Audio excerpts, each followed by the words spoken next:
بسم اللہ الرحمن الرحیم۔ شروع اللہ کے نام سے جو بڑا مہربان اور نہایت ہی رحم کرنے والا ہے۔ ہزار جدت ترازیوں کے مزاج بدلا کرے زمانہ، مگر یقین رہے گا عامر مزاج باطل وہی پرانا۔ ہماری ذلت کی انتہا کیا، ہماری پستی کا کیا ٹھکانہ۔ گناہ تو پھر گناہ ٹھہرے، عبادتیں بھی مجرمانہ۔ اور عروج سے بہروبر نہ ہوگی کبھی حیات منافقانہ۔ زباں پہ اسلام کا وظیفہ مگر خیالات کافرانہ۔ اللہ کے پیارے نبی حضرت محمد رسول اللہ صلی اللہ تعالیٰ علیہ وسلم کی ذات گرامی ارشاد فرماتے ہیں کہ جو دل نرمی سے محروم ہو گیا تو وہ کل خیر سے محروم ہو گیا ہے۔ حکم ہوا کہ اللہ کریم معاف کرنے کو پسند فرماتے ہیں، اور اللہ کو بندے بھی وہی پسند ہیں جو اللہ کی مخلوق کے ساتھ صلہ رحمی کا معاملہ رکھتے ہیں۔ اللہ کریم غفور الرحیم ہے اور اپنی مخلوق میں ان لوگوں سے زیادہ محبت کرتے ہیں جو اللہ کی مخلوق کے ساتھ صلہ رحمی کا معاملہ کرتے ہیں۔ ایک بہت ہی مشہور واقعہ حدیث میں آتا ہے کہ ایک عورت جس کا کردار اچھا نہیں تھا، وہ کہیں جا رہی تھی تو اس نے ایک کنویں کے ارد گرد ایک کتے کو چکر لگاتے ہوئے دیکھا جو سخت گرمی کی وجہ سے پانی پینا چاہتا ہے، لیکن وہاں پانی اس کو کوئی پلانے والا موجود نہیں ہے۔ عورت کو لوگ بری نگاہ سے دیکھتے ہیں کیونکہ وہ بازار میں رہتی ہے، لیکن یہاں جب اس نے ایک جانور کو پیاسے کی حالت میں دیکھا اور دیکھا کہ ڈول بھی نہیں ہے کنویں میں سے پانی نکالنے کے لیے، تو اس نے اپنے روپٹے کے 2 ٹکڑے کر کے اس کی لمبائی کپڑے کی اضافہ کر کے اپنے جوتے کے ساتھ اس کنویں میں سے پانی کچھ نکالا اور اس جانور کو وہ پانی پلایا۔ اللہ کریم کو اس کا یہ عمل بے حد پسند آیا، جبکہ اس کا کردار اچھا نہیں ہے، کیونکہ یہ اللہ کریم نے جو کائنات بنائی اس کی فطرت میں ایک بات ہے، آسمان سے جب بارش ہوتی ہے اس میں آسمان کا کوئی فائدہ نہیں، زمین پر جب گھاس اگتا ہے اس میں زمین کا کوئی فائدہ نہیں، درخت پر جب پھل لگتے ہیں ان میں درخت کا کوئی فائدہ نہیں۔ یہ اللہ تعالیٰ کا نظام ہے۔ اللہ کریم نے جو چیزیں بنائی، اللہ تعالیٰ چاہتے ہیں کہ ان چیزوں سے دوسروں کو فائدہ پہنچے۔ اسی طرح انسان سے بھی اللہ کریم چاہتے ہیں کہ بندہ میرا ہو، مخلوق میری ہو، تو اس سے پھر دوسروں کو فائدہ پہنچے، یہ لوگوں کو فائدہ پہنچانے والا ہو، نقصان پہنچانے والا نہ ہو۔ امام غزالی رحمۃ اللہ علیہ بڑے مشہور محدث گزرے ہیں، مفسر گزرے ہیں، بہت بڑے عالم دین تھے۔ جب انتقال ہوا تو کسی دوست کے خواب میں آئے، اس نے پوچھا بھائی غزالی کیا بنا کہ آپ کے پاس تو بہت سی دولت تھی دنیا کے علاوہ دین کی، آپ نے بے شمار احادیث مرتب کی ہیں، قرآن پاک کی تفسیر لکھی، صبح سے لے کے شام تک لوگوں کو پڑھایا، قرآن پاک حفظ کروایا بچوں کو، غریبوں مسکینوں کو جا جا کے پڑھاتے تھے، گلی محلوں میں مسجدیں آباد کی۔ غزالی ساری زندگی تو تم نے سوائے دین کے کچھ کیا ہی نہیں، تو یہ اللہ تعالیٰ کو تیرا کون سا ایسا عمل ہے جو سب سے زیادہ پسند آیا؟ تو امام غزالی نے ان کو کہا کہ یار جو سب سے زیادہ اللہ کریم کو عمل میرا پسند آیا نا وہ یہ ہے کہ میں ایک دن بیٹھا ہوا تفسیر لکھ رہا تھا، تو قلم کو دوات میں سے جب بھگو کے واپس لکھتا تھا، تو ایک دفعہ جب میں نے قلم کو سیاہی میں ڈبو کے نکال کے جب کاغذ پہ رکھا، تو سیاہی کا جو بلبلہ پانی کا بنا ہوا ہوتا ہے، تو اس پہ ایک مکھی آ کے بیٹھ گئی۔ تو فرماتے ہیں کہ میں نے پھر اس مکھی کو اڑایا نہیں، گرمی کے دن تھے، یہ صاف محسوس ہو رہا تھا کہ یہ پیاسی ہے اور یہ پانی، سیاہی کا پانی، یہ پینا چاہتی ہے۔ تو اس مکھی نے پیٹ بھر کے وہ پانی پیا، اور جب وہ اڑ گئی تو پھر دوبارہ انہوں نے قلم بھر کے اپنا کام شروع کیا۔ تو فرماتے ہیں کہ اللہ کریم کو یہ والا جو عمل ہے، کیونکہ مجھ سے پوچھا کہ غزالی یہ بتا کہ وہ جب تو نے قلم روک لیا تھا اور مکھی اس قلم پہ بیٹھی ہوئی تھی، تو مکھی کے اس پانی پینے سے تمہیں کوئی فائدہ ہونے والا نہیں تھا، نہ اس مکھی نے تمہاری کوئی تعریف کرنی تھی، نہ اس مکھی سے تمہیں کوئی فائدہ پہنچنے والا تھا، نہ وہ لوگوں کو جا کے بتا سکتی تھی، تو تجھے کس بات نے مجبور کیا کہ تم نے اس مکھی کو اڑایا نہیں اور اس کو وہ سیاہی کا پانی پینے دیا؟ کس بات نے مجبور کیا؟ فرماتے ہیں میں نے اپنے رب سے کہا الہی، جب وہ پانی پی رہی تھی گرمی کی وجہ سے سیاہی کا قلم کے اوپر لگا ہوا، تو میرے دل میں یہ بات آئی کہ یہ تیرے اللہ کی مخلوق ہے، تیرے رب کی مخلوق ہے۔ یا اللہ، آپ کی محبت نے، آپ کی تخلیق نے مجھے اس بات پر مجبور کیا کہ اپنا قلم روک کے رکھوں۔ فرمایا اچھا، پھر یہ کیسے ہو سکتا ہے کہ کوئی بندہ، کوئی عورت، کوئی مرد میری مخلوق کے ساتھ رحم کا معاملہ کرے اور پھر میں اس کے ساتھ رحم کا معاملہ نہ کروں؟ اللہ کریم چاہتے ہیں کہ بندہ اللہ کی مخلوق کے ساتھ، آج کتنے لوگ ایسے ہیں جو مخلوق کے ساتھ رحم کا معاملہ کرتے ہیں، لیکن انہوں نے رحم کا معیار خود طے کر رکھا ہے۔ بہت سارے لوگ ہیں گھروں میں انہوں نے بلیاں پالی ہوئی ہیں، گھروں میں کتے پالے ہوئے ہیں، ان پر ہزاروں روپیہ خرچ کرتے ہیں، لیکن اسی گھر میں رہنے والے ماں باپ پریشان ہیں، ان کو پوچھتے نہیں۔ جانوروں کو جا کے سڑک پہ روزانہ دودھ ڈال رہے ہیں، بریڈ ڈال رہے ہیں، کیڑی مکوڑوں کے لیے جا کے اناج ڈال رہے ہیں گلی کوچوں کے اندر، لیکن اپنے گھر میں ماں باپ تڑپ رہے ہیں 2 وقت پہ کھانا مل جائے، کہ جس وقت وہ چاہتے ہیں اس وقت ایک گرم چائے کا کپ مل جائے تو ان کی پرواہ نہیں ہے۔ تو اللہ کو یہ والا آپ کا جو مخلوق سے پیار ہے، یہ اللہ کو پسند نہیں ہے۔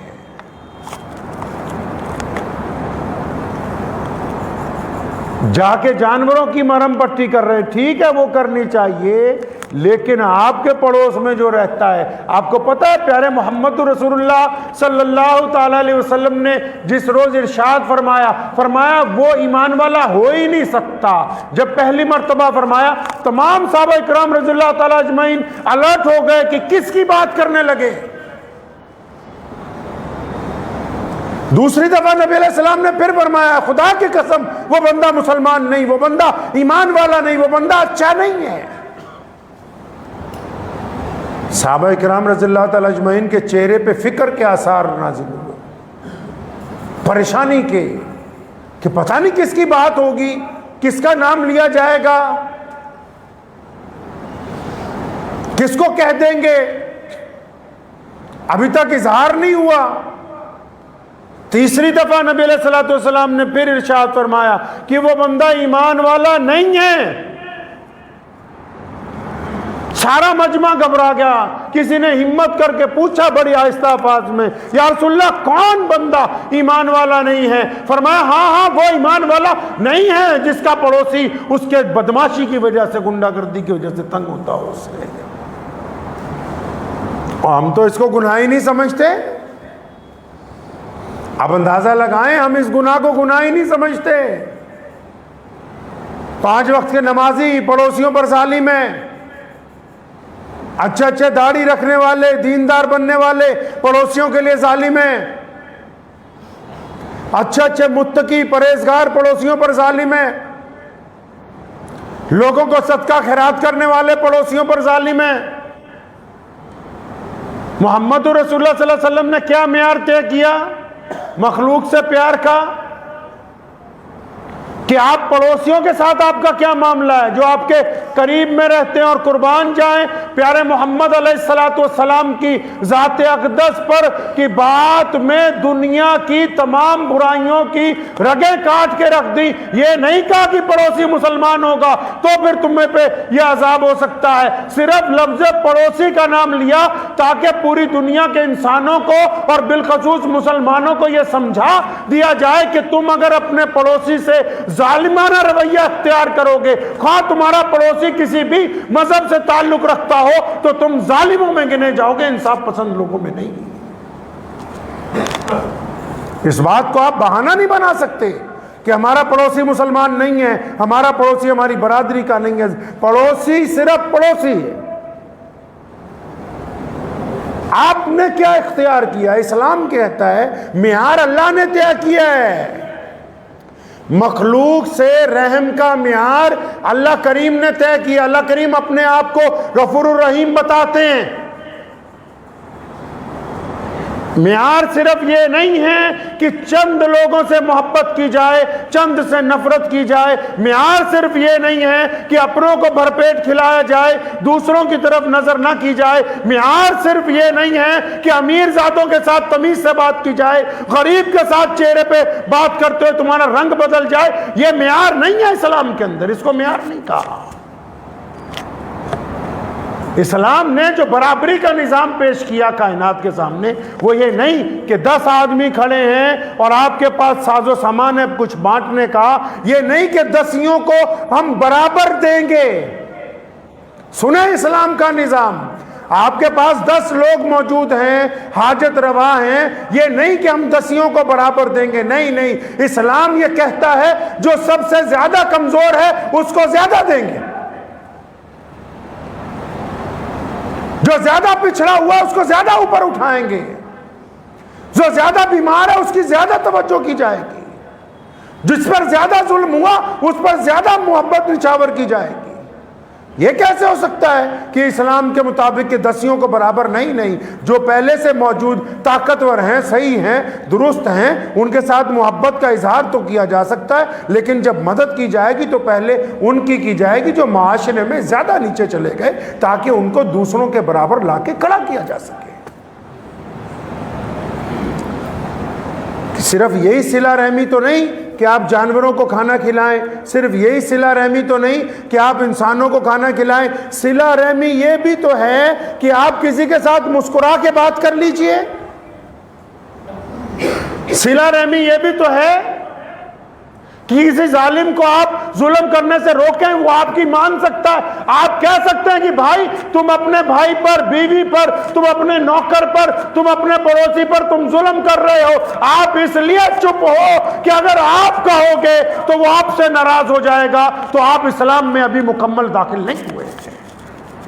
یہ رواج ہمارے ملک میں ڈالا دیندار طبقوں نے، میں بڑی گستاخی کی معافی کے ساتھ کہتا ہوں، یہ رواج ہم نے ڈالا پچھلے 75 سال میں کہ امر بالمعروف کی بات کرو، نہی عن المنکر کا ذکر نہ ہونے پائے۔ یہ تو کہو کہ نیکی کریں، لیکن کسی کو یہ مت کہو کہ تو بدماشی کر رہا ہے تو رک جا، کیونکہ ان کو ڈر ہے کہ اگر ہم بدماش کو بدماش کہہ دیں گے تو شاید وہ ہم سے ناراض ہو جائے گا، شاید چندہ دینا بند کر دے گا۔ اگر چودھری صاحب اپنے بیٹے کی شادی میں عیاشی کروائیں تو وہاں جا کر یہ چپ ہو کے بیٹھ کے دعوت کھا کے آ جائیں گے، کیونکہ اگر یہ ان کو کچھ کہیں گے تو پھر ان کے اور چودھریوں کے تعلقات میں خرابی کا اندیشہ ہے۔ پھر یہ صلہ رحمی نہیں ہے، صلہ رحمی یہ ہے معیار اللہ کا طے کیا ہوا ہے، جو معیار محمد الرسول اللہ نے طے کیا۔ سیدنا ابوبکر رضی اللہ عنہ فرماتے ہیں ہم کہیں جا رہے تھے نبی علیہ السلام کے ساتھ، دیکھا بہت سارے لوگ ایک اونٹ کو پکڑ رہے ہیں، کوئی لاٹھی مار رہا ہے، کوئی اس کو بھالا مار رہا ہے، کوئی رسی پھینک رہا ہے اس پر۔ نبی علیہ السلام نے پوچھا کیا بات ہے؟ یا رسول اللہ یہ پاگل ہو گیا، بھاگا پھر رہا ہے، اس کو گرفتار کرنا ہے۔ فرمایا پیچھے ہٹو۔ جب اس اونٹ کی طرف گئے سیدنا ابوبکر فرماتے ہیں رضی اللہ عنہ مجھے لگا کہ شاید یہ رسول اللہ پہ حملہ نہ کر دے، لیکن آپ صلی اللہ علیہ وسلم اطمینان سے کھڑے تھے۔ وہ اونٹ دوڑتا ہوا آیا، نبی علیہ السلام کے قدموں میں آ کر بیٹھ گیا۔ اور آپ صلی اللہ علیہ وسلم نے اس کی جب بات سنی، اس کے مالک کو بلایا، ڈانٹا، فرمایا یہ گلہ کر رہا ہے، پاگل نہیں ہو گیا یہ گلہ کر رہا ہے اس بات کا کہ مجھ سے سخت دھوپ میں کام لیتا ہے، میرے ساتھ زیادتی کرتا ہے، مجھے ناجائز مارتا ہے، میری طاقت سے زیادہ مجھ پر بوجھ لاتا ہے۔ یہ آپ کا اپنا بچہ اے سی میں بیٹھا رہے، ملازم کا بچہ، غریب کا بچہ پورے بازار میں دھوپ کے اندر، اس کو بولیے کہ فلاں جگہ کام کرنے کے لیے جاؤ، یہیں پر آپ کا صلہ رحمی کا معیار طے ہوگا۔ کیا واقعی آپ غریب کی اولاد کو بھی اسی طرح محبت کے ساتھ اظہار کرتے ہیں جو محمد رسول اللہ صلی اللہ علیہ وسلم نے طے کیا کہ نہیں طے کیا ہے؟ صلہ رحمی وہاں نہیں دیکھی جاتی جہاں ون ٹائم انویسٹمنٹ ہو، ایک دفعہ جہاں چیریٹی کر دی جائے وہ صلہ رحمی نہیں ہے۔ صلہ رحمی وہ ہے جو بالکل قریب آپ کے لوگ ہیں، ان کا آپ کے بارے میں کیا خیال ہے۔ نبی علیہ السلام سے کفار مکہ نے پوچھا تھا نا، جب نبی علیہ السلام نے صفا پہاڑی پہ کھڑے ہو کے کہا کہ میں اللہ کا رسول ہوں، اللہ وحدہ لا شریک ہے، انہوں نے پوچھا کوئی دلیل لاؤ، قرآن پاک نے بھی اس بات کا اعلان کیا، فرمایا پیارے محبوب ان سے پوچھو کہ میرا ساری زندگی تمہارے درمیان گزری ہے، بتاؤ میرے کردار کے بارے میں تمہارا کیا خیال ہے۔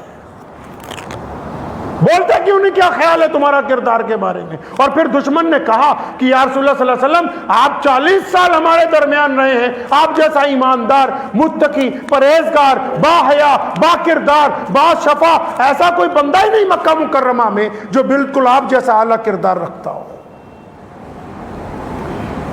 ہم مسلمان ہونے کے باوجود صلہ رحمی نہ کریں، ایمان والے ہونے کے باوجود جو نبی علیہ السلام کی احادیث میں ایک کتے کو پانی پلانے والی بد کردار عورت کے لیے جنت کی ضمانت دے دی گئی ہو، جہاں پر وہاں لوگ لوگوں سے صلہ رحمی نہ کریں، لوگ قریبی لوگوں کے ساتھ صلہ رحمی نہ کریں، سارا دن سازشیں بنتے رہیں، بہتان لگاتے رہیں۔ صلہ رحمی صرف یہی نہیں ہوتی کہ وہ پیسوں کے ذریعے ہوگی، آپ اپنے رویے سے بھی صلہ رحمی کر سکتے ہیں۔ آپ اپنے چہرے کے خد و خال کو کسی کے سامنے جب بگاڑتے ہیں، اس کے دل کو تکلیف پہنچتی۔ آپ جب کسی پر جھوٹا الزام لگاتے ہیں، اس کو ناقابل تکلیف پہنچتی ہے، ناقابل برداشت۔ یہ آپ نے سوچا نہیں کبھی کہ دین نے کہا کہ صلہ رحمی اختیار کرو؟ اللہ کریم کے بارے میں نبی علیہ السلام نے بار بار فرمایا کہ اللہ رحیم ہے، رحم کرنے والوں کو پسند کرتا ہے۔ آپ کے دائرہ اختیار میں کتنے لوگ ہیں بھائی؟ یہ تم کیوں بھول جاتے ہو اللہ کے بندو کہ جو لوگ آپ کے اختیار میں ہیں، جہاں تھوڑی بہت آپ کی چلتی ہے، جن کے اوپر آپ کو اللہ نے حاکم بنا دیا، وہ 1 لوگ ہیں، 2 لوگ ہیں، 3 لوگ ہیں، 50 لوگ ہیں، 1000 لوگ ہیں، آپ ان کے ساتھ کیا کر رہے ہو یہ بتاؤ۔ دوسروں کے گھر کا چین برباد کرنے کے بعد آپ چاہتے ہیں کہ آپ کے گھر میں سکون آ جائے؟ یہ ممکن نہیں ہے کہ آپ کسی کی بے عزتی کریں اور آپ کو عزت مل جائے۔ یہ ممکن نہیں ہے کہ آپ کسی کے منہ کا نوالا چھینیں اور آپ کے گھر کے اندر برکت ہو جائے۔ یہ ممکن نہیں ہے کہ آپ پیٹھ پیچھے کسی کو بدنام کرنے کی سازشیں کریں اور پھر بدنامی آپ کے سر نہ آئے۔ ایسا ممکن نہیں ہے۔ اللہ نے اس زمین کا ایک نظام بنا دیا کہ اس مٹی میں جو بو گے وہی کاٹنا پڑے گا۔ یہ ممکن ہی نہیں ہے کہ آپ نے پھول بوئے ہوں اور آپ کو کانٹے کاٹنے پڑے۔ اگر آپ کانٹے بو گے تو پھر کانٹے نکلیں گے، اگر پھول کی بیج ڈالیں گے تو پھر اس میں سے پھول ہی باہر آنے والے ہیں۔ اپنے گریبان میں جھانکنے کی ضرورت ہی محسوس نہیں کرتے۔ آج کل ہم لوگ لذت محسوس کرتے ہیں باتوں کی۔ بڑے بڑے اکابرین، بزرگان دین، شیخ اعظام جب گفتگو کرتے ہیں مسلمانوں کے ساتھ اور لوگوں کے ساتھ، ہم لذت تو محسوس کرتے ہیں لیکن ان باتوں کو عملی طور پر اپنی زندگی میں اتارنے کے لیے تیار نہیں ہیں۔ نبی علیہ السلام نے میدان جنگ میں کھڑے ہیں اور آپ صلی اللہ علیہ وسلم کی پھوپھی بھی موجود ہیں۔ سیدنا امیر حمزہ رضی اللہ تعالیٰ عنہ کی شہادت ہوئی ہے، ایک اور صحابی بھی ساتھ میں شہید ہے، ان کا جنازہ پڑا ہے، تو 2 چادریں لائی گئیں شہداء کو دفنانے کے لیے۔ کسی نے کہا یا رسول اللہ ایک چادر بڑی ہے ایک چھوٹی ہے، آپ کے چچا کو کون سی پہنا دی جائے؟ فرمایا جو چھوٹی چادر ہے نا وہ میرے چچا سیدنا امیر حمزہ کو پہنا دی جائے رضی اللہ۔ یہ بتانا تھا نا امت کو، اپنے اعلیٰ کردار سے سبق دینا تھا۔ سیدنا امیر حمزہ سید الشہداء ہیں رضی اللہ تعالیٰ عنہ، نبی علیہ الصلوۃ والسلام کے چچا بھی ہیں۔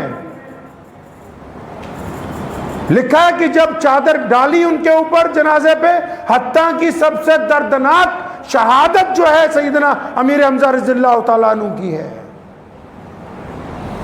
چادر سے جب سر کو ڈھکتے ہیں تو پاؤں ننگے ہو جاتے ہیں، پاؤں کی طرف کھینچتے ہیں تو چہرہ ننگا ہو جاتا ہے۔ پھر پوچھا یا رسول اللہ کیا کریں؟ فرمایا میرے چچا کا چہرہ اور سر ڈھانپ دو، پاؤں کی طرف درختوں کے پتے کاٹ کے ڈال دیے جائیں۔ جس نبی علیہ الصلوۃ والسلام نے ایسے حالات میں جب انسان کا دل، روح، توجہات غمزدہ ہوتی ہیں، وہاں بھی اپنوں کے ساتھ صلہ رحمی کے معیار کو ذرہ برابر ہلنے نہیں دیا۔ ہم نے کون سا صلہ رحمی کا معیار طے کیا ہوا ہے؟ اس بات کا دیکھنا پڑے گا، اندازہ لگانا پڑے گا کہ آخر ہم اپنے صلہ رحمی کو معیار کو کہاں لے گئے ہیں۔ مساجد میں صلہ رحمی کی کمی ہے، مدارس میں صلہ رحمی کی کمی ہے، عزیز و اقارب میں صلہ رحمی کی کمی ہے، یاروں دوستوں میں صلہ رحمی کی کمی ہے، رشتہ داروں میں صلہ رحمی کی کمی ہے۔ آپ دیکھیں نا اپنے معیار میں کہ اگر کوئی چودھری آپ کے پاس آ جائے، کوئی امیر آدمی آپ کے پاس آ جائے، آپ جی ہاں ہاں جی ہاں جی کرتے ہیں۔ اگر کوئی غریب رکشہ والا ہو، اگر کوئی غریب مانگنے والا ہو، اس سے بڑی بدتمیزی سے گفتگو کرتے ہیں، اس کا مطلب آپ کا دل پورا ایمان والا نہیں ہے، یہ بے ایمان ہے اندر سے، یہ ٹھگ ہے، دوگلا ہے یہ دل۔ کیونکہ اگر یہ ایماندار ہوتا، اسلام نے معیار طے کیا ہے اعلیٰ کردار کا۔ جس طرح نماز کے لیے وضو ضروری ہے، اسی طرح ہم لوگ بار بار کہتے ہیں کہ جی اخلاق سے اسلام پھیلا، اخلاق سے اللہ کے بندے، اگر نماز کے لیے وضو ضروری ہے تو اخلاق کے لیے طاقت کا ہونا ضروری۔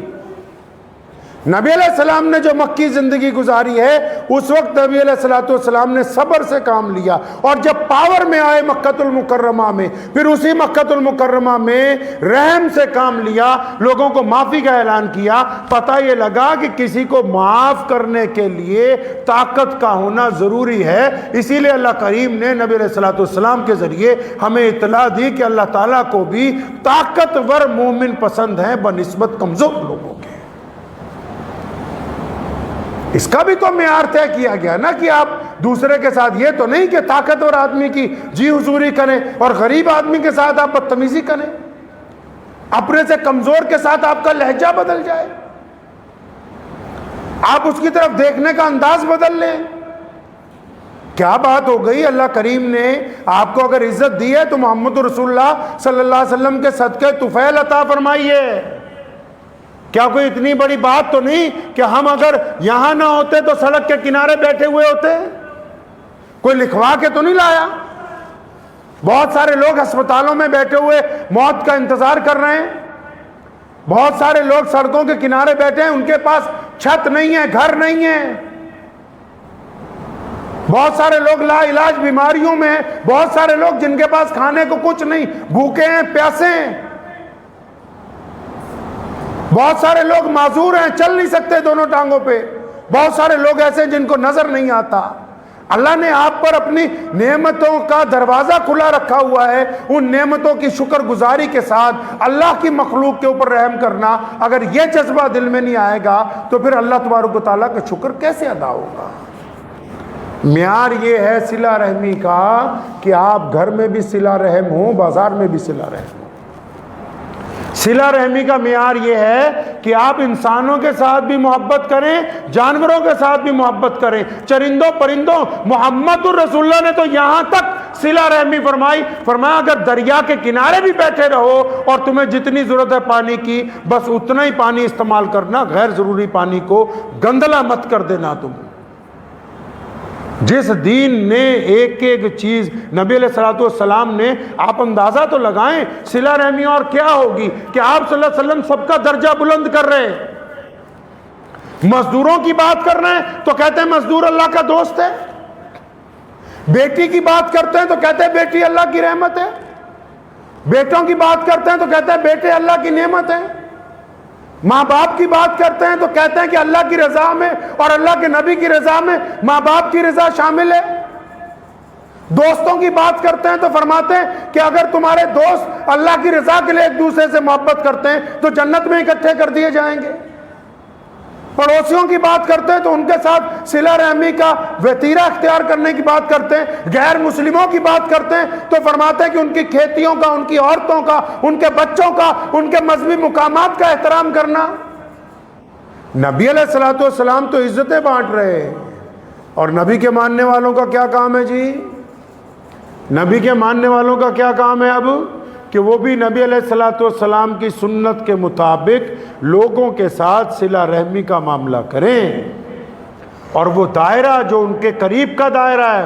ایک بات بار بار آپ سے گوش گزار کرتے ہیں ہم اکثر، اس بات سے بے پرواہ ہو جائیے کہ سوشل میڈیا پر اسلام کے خلاف کون کیا کر رہا ہے کون نہیں کر رہا، اور اس بات پر پوری طاقت جھونک دو کہ جن غیر مسلموں سے آپ کے تعلقات ہیں، جن کے ساتھ آپ کا اٹھنا بیٹھنا ہے، ان کے ساتھ دکھاوے کی نہیں، اعلیٰ کردار کی پیشکش کیجئے کہ وہ گواہی دیں اس بات کی کہ عبد الرحمن جھوٹ نہیں بولتا، وہ گواہی دیں اس بات کی کہ محمد شفیع نے کبھی دغا نہیں کیا، وہ گواہی دیں اس بات کی کہ یونس بہت ایماندار ہے.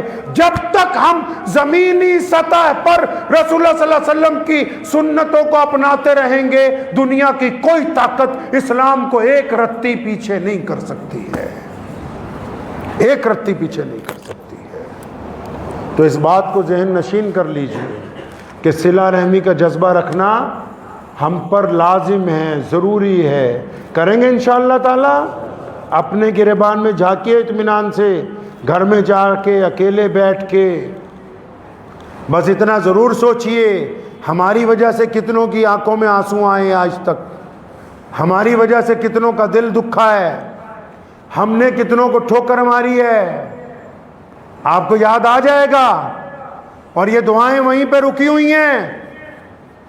جب دعا کرتے ہیں نا ہم، اور آج کل تو لوگ مولویوں کے پاس جاتے ہیں، پیروں کے پاس، ولیوں کے پاس، دعا کر دیجئے حضرت، دعا کر دیجئے حضرت جی تو اللہ کے نیک بندے. اب جب دعا کرتے ہیں کہ یا اللہ یہ فلاں بندہ تیرا آیا ہے، اس کے اوپر اپنا کرم فرما، ساتھ ہی میں فرشتے پرچی بیچ میں لگا دیتے ہیں کہ الہی یہ اللہ والے جس کے لیے دعا مانگ رہے ہیں یہ ٹھگ ہے، یہ ماں باپ کا ظالم ہے، یہ بدماش ہے، یہ علماء کو گالیاں دیتا ہے، یہ جس کے لیے دعا مانگی جا رہی ہے اس نے بہن کا حق مار رکھا ہے، یہ جس کے لیے دعا مانگ رہے ہو یہ اپنے نوکر پر ظالم بنا ہوا ہے، یہ جس کے لیے دعا مانگ رہے ہو یہ اپنی بیوی کے چہرے پہ تھپڑ مارتا ہے، یہ جس کے لیے دعا مانگی جا رہی اس کے پڑوسی سے خوف زدہ ہیں. جب وہ شکایت نامہ بیچ میں پہنچتا ہے ساری کی ساری دعائیں وہیں کی وہیں دھری کی دھری رہ جاتی ہیں. کوئی دعا کوئی شے، نبی علیہ السلام نے فرمایا نا کہ جس کے دل میں نرمی نہیں وہ کل دین سے خیر سے خالی ہے. نرمی کا ہونا دل میں، اور نرمی وہ، کیونکہ ہم میں خرابی یہ ہے کہ ہمیں دنیا کی تمام خرابیاں دوسروں میں نظر آتی ہیں. حیرت کی بات ہے ان لوگوں پر، کوئی بھی ہو سکتا ہے وہ بندہ جو دوسرے کے گناہ پتہ لگنے پر اس طرح ظالم بنتا ہے جیسے خود کبھی کوئی گناہ کیا ہی نہیں اس نے، ایسے گرفت کرنا چاہتا ہے دوسرے کی ذرا سی بات کے اوپر جیسے یہ خود دودھ کا دھلا ہوا ہے، اس نے کچھ کیا ہی نہیں ہے. اور پھر ساتھ میں ایک لفظ کہتا ہے کہ جی میں تو جو کہتا ہوں سچ کہتا ہوں، مجھے تو منہ پہ کہنے کی عادت ہے. اگر منہ پہ کہنے کی عادت ہے اور تمہارے میں سچ کہنے کی جرت ہے تو آؤ پھر بتاؤ کہ اب تک کتنی عورتوں سے زنا کیا، کتنوں سے ٹھگی ماری، کتنوں سے بے ایمانی کی، کتنوں کی بیٹیوں کے لیے غلط ارادے بنائے. بولتا کیوں نہیں تو؟ چپ کیوں ہے اگر تجھے شوق ہے سچ کہنے کا کہ جی میں منہ پہ کہتا ہوں، جس کے جو کہنا ہے منہ پہ کہوں گا. اگر منہ پہ کہنے کی جرت ہوتی تو اپنے گناہ پہلے یاد آتے، اپنے کارنامے پہلے یاد آتے۔ پتہ لگا تو منہ پر نہیں کہتا، تو دوسروں کی عزت اچھالنا چاہتا ہے، اور جس کے بارے میں میرے پیارے نبی علیہ السلام نے فرمایا کہ جس نے آج کسی کا عیب چھپا لیا، اللہ قیامت کے دن اس کا عیب چھپا دیں گے۔ جس نے آج کسی کا عیب چھپا دیا، جو آج مزے لے لے کے بتاتا رہا، پھر قرآن نے کہا وَيْلٌ لِكُلِّ هُمَزَةٍ لُمَزَةٍ، کہ کوئی بات نہیں، عیب تلاش کر لوگوں کے، ان کو آگے پھر سپلائی کر، لیکن قیامت والے دن تیرے اس دل کو نار اللہ الموقدہ، اللہ فرماتے ہیں اس دل کو پھونکیں گے اسی جگہ پہ، جس طرح ٹچ موبائل میں جس ایپ کو انگلی لگاؤ وہی والا ایپ چلتا ہے نا، اس طرح صرف اس دل میں آگ لگا کے گولا چھوڑ دیں گے، پھر تجھے پتہ لگے گا کہ تو جن لوگوں کی برائیاں کرتا تھا تیرے ساتھ بنا کیا ہے۔ تو دعا کیجئے اللہ کریم مجھے بھی آپ سب کو ان باتوں پر عمل کرنے کی توفیق عطا فرمائے، اور وہ تمام لوگ جو ظلم کا شکار ہیں، جو مظلوم ہیں، ان کے حق میں جن لوگوں کی بولنے کی ذمہ داری بنتی ہے، جن کو اقتدار کی کرسیوں پر بٹھایا گیا ہے، وہ صرف یہ سمجھتے ہیں کہ ایک لیٹر پیڈ اور صرف ایک ٹویٹ کر کے ہم نے اپنا حق ادا کر دیا، تو وہ حق ادا ہونے والا نہیں ہے۔ جب تک مظلوم کو انصاف نہ مل جائے، ان کے لیے وہاں جا کے مدد نہ کی جائے، تب تک وہ حق ادا ہونے والا نہیں ہے۔ دعا کیجئے اللہ کریم مجھے بھی اور آپ سب کو ان باتوں کے اوپر عمل کی توفیق عطا فرمائے۔ وآخر دعوانا